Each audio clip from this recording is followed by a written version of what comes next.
back to the show. I am with Andrew Stewart, a freelance business banker. How are you, Andrew? Very well, thanks, Michael.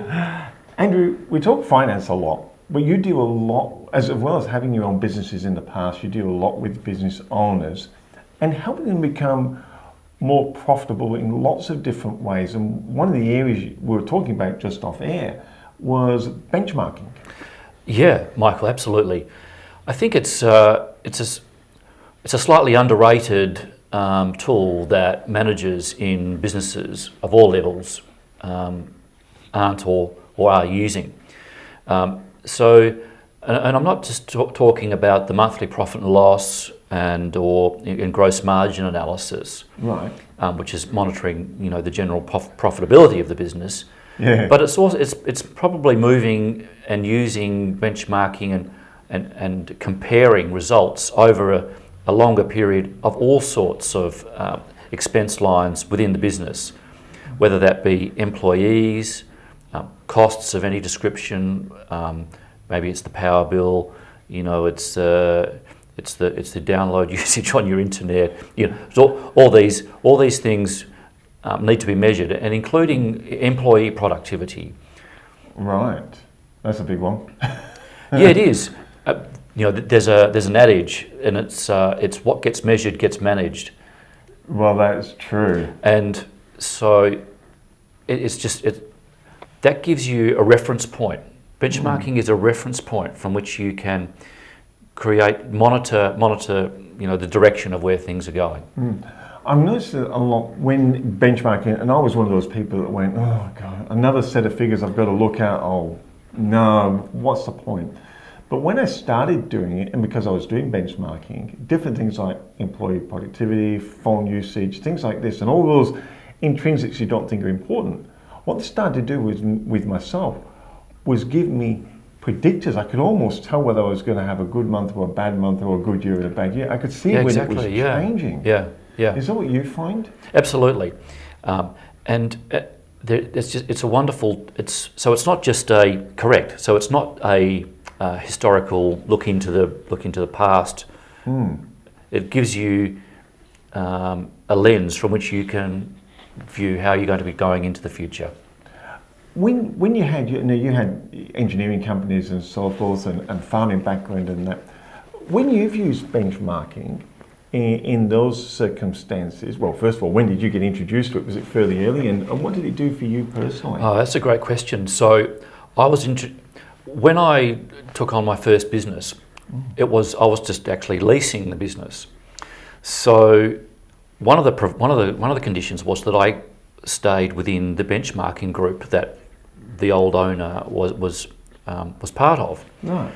And so every year we had to complete this historical analysis of the past year's performance, and I found that a completely amazing experience, because I go, oh yeah, such and such is doing this and I'm doing that. Why am I not here or there? And so it really got me stimulated thinking to how I might be able to do better. So it was, from day one in business, I've used benchmarking. Yeah, I know it's interesting. Like one that I found really curious, and I was having a chat with Jacqueline Campbell about this on her show, but we were talking about how we even benchmark how long it takes to make your business profitable. And she said to me, what do you think it is? And I said, oh, I believe it's 2 years. Funny enough, all my businesses have taken 2 years to be profitable, Andrew. But I've got friends that say 6 months. And it amazes me that they're profitable in 6 months. And I've got other people tell me 5 years, and it takes them 5 years. Is it when you look at your business, by understanding other people's benchmarking tools, you can suddenly shift your own thinking, your own beliefs, and create different results for yourself? Yes. So, but it's all horses for courses, right? So your reference point has to be relevant to your business and what you're doing. Yeah. So for some businesses, if they're not profitable in 6 months, then it's not going to be a goer. Yeah. Or some of them, it might be 2 years. But so it's industry for industry is the important point. Yeah. And there are the Australian government has a really good sites. A lot of accounting firms have good handle on what are benchmarks for a particular industry. So there's even we do. I mean, we've got probably 5,000 odd clients, and so we've got a good understanding of what various industries and businesses should be doing. So it's important to make sure that the right reference point is used. Fantastic. We'll take a break and we'll come back with more on benchmarking and what it can actually do for your business in increasing your profit.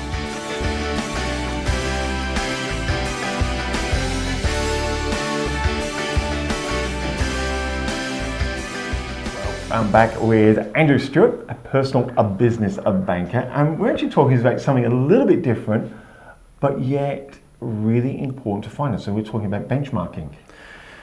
Yeah, absolutely. So I tend to find that a lot of clients will use their historical performance with their bank and pricing from their bank as their benchmark. And so that's great. That's one dimension. It's like, well, I've got, my interest. My bank's dropped my interest rate from last year, so I'm doing better, right? Yes. No, not necessarily. Not necessarily. That's one dimension. The other dimension is how's your business in your industry comparing with the rest of what the pricing that the banks are giving. Yeah. So it's important that anyone taking finance is getting outside reference points through, for instance, a finance broker as to what the rate they should be on. Because they might, in fact, be much better changing banks or renegotiating with the bank in a much more strident way. It's interesting you say that, and you talk about like negotiating with banks or finance provider. And I know one of the things you look at, sometimes it's not necessarily the interest rate either. There are other factors that may be considered, like just the convenience of getting the money, maybe for short term. Is this when, by having these benchmark factors that you understand the business intrinsically, allows you to go, now I've got the right product for you. Now I can see this mixture I can do for you. Yeah, I suppose that the benchmarking is not, it can be measured in other softer factors as well, and that might be how does that finance provider fit with their overall strategic direction? Yeah. Because one of our key markers for when we're looking at a new client is to find out their concentration of finance providers, and if they're highly concentrated with one provider, then that doesn't meet our benchmark for actually setting themselves up for moving forward in the most effective way. So yeah, there's lots of factors to be considered. It's not simply about the price. Yeah. You're right. There's other dimensions that need to be interesting investigated. Point you said then about when a lot of us, and I'll hold my hand up, that our finances are very concentrated with one provider, and then you said that doesn't meet your benchmark. No, yeah. No, that's it. Can we have a whoa. You can see that got me. What is that? Well, it's just important to have your iron in a couple of fires. Right. Okay. And it's because you're building up a history with more than just one provider. Okay. That's one. Another is that because somebody else or another financier knows you, they're just going to be more comfortable with you when you approach them for finance. It's a bit like when you're saying, I remember one of the previous shows, and you were saying now with all the data collection, we're actually leaving a financial footprint. And is this helping us with giving a better footprint, as it were? Correct. Yeah, it does. Yeah. It's probably something that a lot of us probably wouldn't. I've always dealt with X, Y, Z. It's really easy. It's comfortable. Yeah, it's counterintuitive actually. A lot of people think loyalty is the pinnacle of the benchmark of your worth as a client. Yeah. No. It's a bit It's like... not. It's not, is it? It's a bit like the kind of... People used to come in, and in the old days we used to say, I'll pay you cash, what, do a discount? And it doesn't, because of GSTs and because of things changing, it's actually more inconvenient to take cash now. Yeah. It's like, no, that's not a positive anymore. Yeah. Is this what's happened? Because in the old days, people would say, especially the older generation would say, no, you've got your bank manager, you sit with the one manager, you build that relationship, that trust like you're talking about. But just as the cash now doesn't get you the necessary discounts it used to, this model's changed as well. Yeah, so loyalty is not the benchmark for top performance in achieving a finance outcome. Yeah. It's a bunch of other factors, including price, spread, the type of products that are being used. It's a much more complicated and complex environment than it used to be. And I guess that's where freelance business bankers like yourself are involved now, because, and you mentioned there's a variety of products, because in the old days we just go, well, I just need a loan. Oh, I need the overdraft, and everyone still thinks, I just need, I need my, it's the home mortgage, it's the business overdraft, and perhaps a term loan on the business premises. Yeah. But no, yeah. There's a lot more involved in there than just those real simple factors there. Yeah. When people approach you, and is that the first thing you're looking at, how concentrated their loans are? It's not the first thing, but it's Right. it's one of a number of measures that we look at. Yeah. Wow, it's fascinating how you bring all these different elements into it. I do remember the financial footprint, so I can definitely relate to this going through. If someone, and I'm remembering a conversation, you can go back and have a look at one of Andrew's other videos there on the channel, and you were talking about, we pay so much attention to some of the minor things where we can save $1 here and a cent there, and how do we cut a little bit of wages? But in the finance, it's probably a benchmark where we're going, well, you can save hundreds and thousands sometimes. Yeah.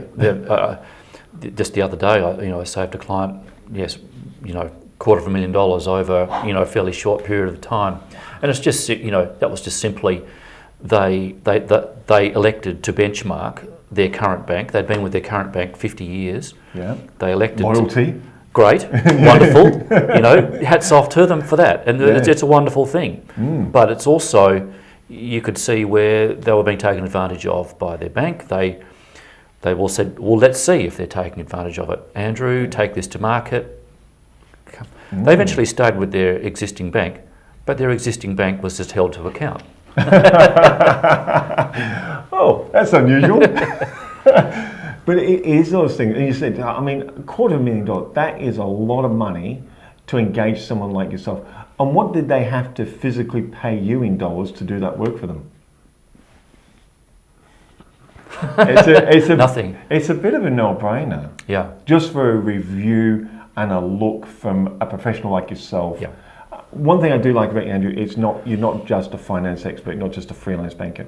You've had a few businesses, you've had multiple employees, you've had the loans, you've been on the other end, you've been on the other side of the coin. Yeah, I don't think there's a product that I don't deal now that I didn't use myself when I was in business. Yeah. So yeah. Fantastic. What's the best way to people to set up just a chat with you? The best way is to just either email me or call me. So emailing is andrews@pacificfinance.com.au, and the phone number is 042 775 735. But you could also just search me on the web, and I should come up pretty quickly. I will say about that email, I made the mistake, Andrew. I used to just go andrew@pacificfinance.com, and I used to forget the S, so it's definitely Andrew S. At pacificfinance.com.au. Yeah. That's fantastic benchmarking and what it can actually do. $250,000, and it didn't cost them anything to get through. Yeah. That's amazing. It's great, isn't it? Oh, I think it's fantastic because the financial institutions, just to be clear, they're the ones that you become a very cost-effective employee for them, don't you? Absolutely, and it's very much a tight relationship, like an employee and the employer. It's all, very close. We work very closely with the client, and it's all about them. And it was interesting. I know you're out of time, just about, but I'm going to squeeze this in. I was actually talking to another gentleman about benchmarking, and he said, the reason people are now using freelance business bankers like yourself, and financial institutions want you, is you're getting their base cost down to almost zero. They can afford to pay you because they don't have wages, super, workers' comp. It's a fantastic model for them, and their actual benchmarking for their costs, they're going, well, why would I pay someone whatever per year, plus commissions, plus, or bonuses, whatever they call them, plus their car allowance, plus their super, workers' comp? That's a very expensive model. Yeah, I suppose the nearest comparison for us is where clients might otherwise go for this advice would be their accountant. Yeah.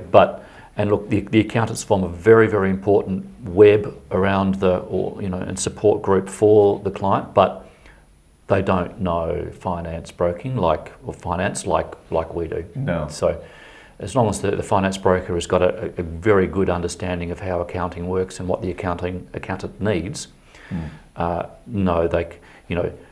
accountant's charging by the hour. We don't work on that model. No. The banks reward us for the introduction of the deal, but we're working for the client. Yeah, absolutely sensational. What's your phone number again, Andrew? 042 775 735. Andrew S. at pacificfinance.com.au. Thanks very much. It's been Michael. great. Thanks. Thank you.